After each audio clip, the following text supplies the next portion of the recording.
gasoline girl. Ito kag-apilay ka wala ka. Mililitro.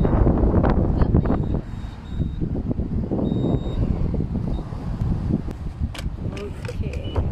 Kaya nga ako sa friend ako na. Ilak lang. Ilak lang. Ah, boka.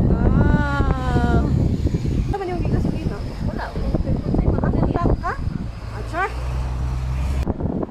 So, it's super clean. Plus clean, regular clean. Regular. Saka premium. Ah, kanang may yana-yana. Kang bag yata bag premium. Muna siya ang diesel sa to. Dili. Na-visit oh. Ay, di ko katabok eh. Ah, mas barato ang diesel, di ba? Mas mahal compare na tingin mo? Okay, 40 liters free. Walang gasoline girl.